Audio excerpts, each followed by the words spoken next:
Hello and welcome to my channel. If you're new here, my name is Marte, I come from Norway and I love makeup. And today I'm going to do an eyeshadow singles tag. I was invited to do this collab by Kendra Morgan official here on YouTube. She also has an Instagram handle. I will just leave a link to her Instagram down below. Also participating in this tag or this collab of this tag is Staci from XOXO Staci here on YouTube. She also has an Instagram, of course. I'll leave her Instagram handle down below as well. So definitely make sure to check out both of these lovely ladies. They both do a lot of content both on Instagram and on YouTube. But let's just get started with the eyeshadow singles tag. So all of these questions were made by Kendra Morgan. So the first question is, how many singles or deep potted shades do you have? And I did an eyeshadow singles collection a couple of weeks ago. I have gotten more shadows. Then I counted around 1073. That is excluded my pressed glitters, but I have gotten, I think it was 52 or 53 new pigments from Tammy Tanuka that I have pressed. So I'm definitely over 1100. I don't know if oh yeah, and I also got some Pastel Roses singles and some more Glam Shop singles. So I'm definitely somewhere behind, like between 1100 and 1200, I think. And that is included the depotted palettes that I have. Then there is the question, what brands do you typically purchase your singles from? So to answer this question, I have a lot of brands that I do keep coming back to. Well, those include Divina, M Cosmetics, Luxy Beauty. Oh, I'm forgetting everything. But like almost all of the brands that I have tried and purchased from several times. The third question is, how do you like to store your eyeshadow singles? And I have a couple of small palettes where I store them, but I think I only have like two. I store them by brand, and this, for example, is my M Cosmetics palette. Obviously I have a few missing because I have them in custom palettes, but I like to have them by brand. But most of my singles, and I can't even take up the palettes because they're so heavy, so I can't hold all of them up, but I have some Colored Rain palettes. They are huge. And I store them, as I said, by brand. So here it's all my Luxy shadows, or not all my Luxys because I have a smaller palette too. And yeah, I try to like arrange them a little bit by color, but not like necessarily like one row each color. I just like to try to make all of the shadows that are next to each other like kind of match each other, if that makes any sense. And I did count right now, so I have 12 of those huge palettes. Not all of them are full because I have a couple that they have like a little bit of extra empty space. But mostly they are quite full. So the reason why I store them like that is just because I usually remember quite well what kind of colors I have from the different brands. And I always like make my own custom palettes, and it's just easier for me that way to like know where the different colors are, or if it's like I want to try some M Cosmetics singles, for example, because I haven't used them in a while, then I know that all of those are in that palette and I know the formula of the different brands, so then I know like what I'm reaching for. So that is why I like to store them like that instead of like just all jumbled up with different brands, but in a, for example, rainbow color story. Then we have the fourth question, which is, do you have more of one type of shade or color than others? The answer is definitely yes. I typically started out buying a lot of like rusty orange shadows. So I do have that from almost all brands, and I typically like go for the standard shades in almost all brands. It is more recently that I have like started to think a little bit more about what kind of shadows I pick up, and that I don't need a yellow from every single brand because it's just a yellow and I can just use a different brand. It's just that typically I like to make looks with like only one brand, and that's what makes me like purchase the same colors from every brand. But yeah, I definitely buy a lot of those, the rusty oranges. I buy a lot of yellows. I buy a lot of, I guess you could say, teals, because I had I have like fluctuating interests in colors. So for example, in one season or 1 week only, I can be like super into I don't know, burgundies, and then I want something teal, then I want like a mix of teal and mustard. That's like one of my all-time favorites. But like I typically just purchase whatever I'm interested in that moment. So for example, early this year I went really hard on pastels, so I got all the pastels from Lethal Cosmetics, I got the ones from Terra Moons. Yeah, it really changes all the time actually, so it's kind of hard to answer. Then there is a question number 5. Do you prefer pressed single shadows or loose single shadows? And like, obviously I prefer them pressed. I press all of my loose pigments. I only have a few left that I haven't pressed. It's just way more convenient for me because I can just open the big palette when I'm making a custom color story, and I can put the pressed single shadow into my curated palette, and when I have them in loose form, I just have them in my drawer, and it's so hard to see the different colors and the sparkles and everything. So I just end up not using the ones I haven't pressed. So I definitely want to press all the rest of my older pigments, like from Blush Tribe and stuff as well, because I do have a couple of those, and yeah, I definitely need to have them pressed to be able to use them, because I just don't look at them if I don't have them pressed, because they're just hidden away in a drawer. So yeah, I typically use my single shadows in custom palettes as well, so it's not like often that I sit down and like go through like several different palettes at the same time. I typically just sit down with all of my big palettes from the different brands, and then I make my custom color story, and I can obviously not include loose shadows into a palette, so yeah, that's basically why I press them. And then it's question number 6, which is kind of offensive. What is your favorite single shadow that you own?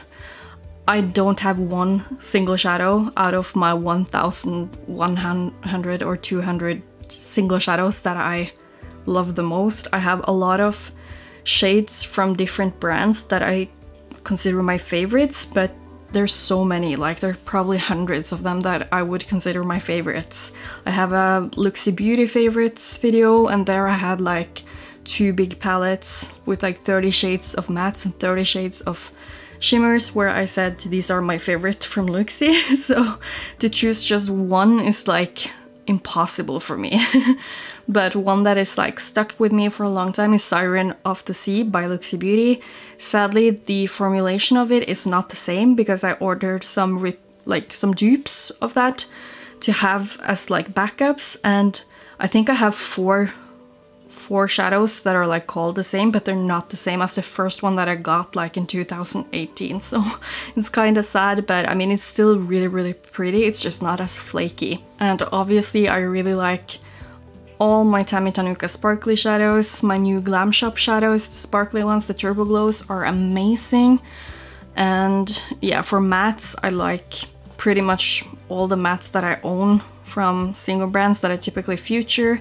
So it's like, I like Luxie Beauty mattes, they're really good. The Vina mattes can be a bit tricky, but the colors are so pretty. And Terra Moons are beautiful. Colored Rain, Cleona, M Cosmetics has an amazing matte eyeshadow formula.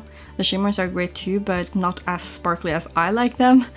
But yeah, I pretty much love all of my single shadows, so sorry I can't narrow it down even more. Number 7 is, what is your least favorite single shadow that you own? And for this, it's more like a brand that I could mention, but it's not like it's necessarily bad. But I have like one huge palette, and that is this one, and this one has all my Coastal Scents shadows. I have not used these in years now, so I don't know how I feel about them right now, so I do have to dip into them again to see what I feel about them. And then on this side we have Amy Hearts Beauty, which is not a brand I support anymore. I think that they cancelled themselves with the whole scandal with Amy Loves Makeup, and I can't even find the website anymore, so I don't think they are actually a brand anymore. But as you can see, I mean, I don't know if you can really see it, but the mattes are like, you can work with them.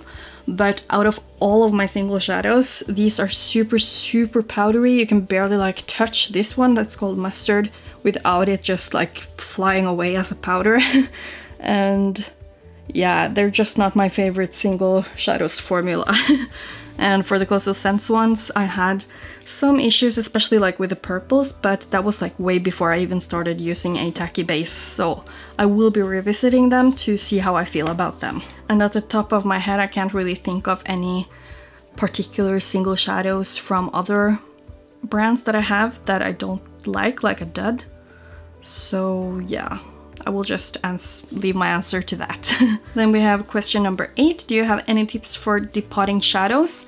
I'm not like a big depotter, but like if you need some guidance for that, I would rather go to Faces by Gina. She has an Instagram where she's super active, and she also has some depotting videos on YouTube from way back. I think she has like a ton of views on them because like I saw them even before I knew her. So I would rather go there for that. But like what I have figured out when depotting is just to like really stick your spatula as far like down in a 90-degree angle as you can, to not like push on the actual pan, because that will make the pan change form or shape a little bit, and then you can like squish the shadow inside, and if it's a matte it's going to crack. So just like tip it down and then you can like try to like get it up. Then it's question number 9. Why do you depot shadows? Do you regret doing it? I depot shadows because, as the same that I said with the loose single shadows, I like to have them in my custom palettes. I like to have them easy to look at when I'm like picking them out for my looks and for my palettes. So that's why I depot them, because also like having, if I were to have all of these single shadows in 9-pan palettes, that would take forever to open all of them up. So that's why some palettes I might depot, just because I like to have them in like a bigger display, so to say. And if I regret doing it, in one way, yes, but I keep all the packaging. For example, the Safari Rain, I love that color story as a curated color story, and it's perfect. So I could definitely like, I could have had those colors as single shadows so that I can like move them around as I want and still have it in the palette in the color story that it came with. But I always have the option to put them back in because I did not throw away the packaging. Packaging is beautiful and it's a big part of the experience with palettes and shadows in general. So that's why, like, that's a reason not to depot. But for my use of single shadows and shadows in general, that is kind of like a better way for me to get use out of the shadows that I have in my collection, if that makes any sense. Then we have question number 10. Do you have any tips for not neglecting your single or depotted shadows? And that is basically what I am working on all the time with my custom palettes. I make custom palettes based on different themes that I'm inspired of or that I like, to just make fun color stories that I haven't used before, that makes me inspired to make makeup looks, and also it just makes me reach out for different single shadows in my collection. So I will say that I definitely try to not use the same single shadows all the time in all my palettes, but there are a few single shadows that I keep coming back to all the time. Like for example, I have Crushed Blueberries from Makeup Addiction, and I have Divina Cosmetics Fosic, I think it's called, or no, Sodada. Yeah, some of like Divina's greens in general that I keep going back to. And the burgundy from Luxie Beauty, Poison on Your Lips. It's like the perfect burgundy shade, and I'm still looking for another one because I want more of them. Like, I like true red burgundies. I want more of that. So if you have any good options for that do not have pink undertones, leave me a comment down below. I just had to take a small break because my partner just left and this little guy gets so sad. And he likes to sit all the way up in my neck. I have a little parrot here, but I just have to keep filming. So I think I just answered question number 10. So question number 11, if you had to choose to either keep all of your singles or depotted shades or keep all of your palettes, which would you choose and why? I would choose all of my single shadows because that's what I use the most. I don't really use my palettes too much. I definitely should use them more.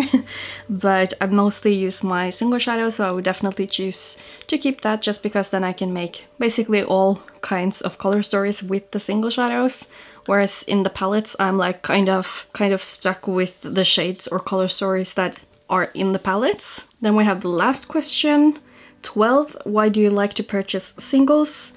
And as I've said already, it's because I like to make my own custom palettes, and that way you can like dupe the vibes of other palettes, so that way you don't have to have like 20 browns that are exactly the same tones. Stop eating my hair! But yeah, then you can definitely avoid getting the same shadow over and over and over again in the same palette. You can just reuse the one single shadow that you have in that color instead, which I think is just a lot more like consumer friendly. Not to say that I have not a lot of dupes in single shadows, but if you do plan your purchases a little bit more, then you can definitely find out what kind of shadows dupe each other and be a little bit more conscious of what you actually purchase. So I definitely need to like work on that a little bit. But yeah, I think that's it for this video. Thank you so much for Kendra and Staci for letting me be a part of this collab. It was super fun to talk about single shadows. I'm sorry I didn't show you anymore, but I do have the whole video with my collection of single shadows on my channel already, so I'll definitely leave a link to that below. But definitely check out their videos as well. I'm super excited to do that myself, and if you haven't already subscribed, I would really appreciate it if you do, and give this video a thumbs up if you liked it. I would really appreciate that as well. And if you want, you can definitely answer some of these questions that you find interesting down below in the comment section, and we can have a little discussion and conversation about that. I have to go and give this little guy a bone. But yeah, thank you so much for watching, and hopefully I will see you in my next video as well. Bye!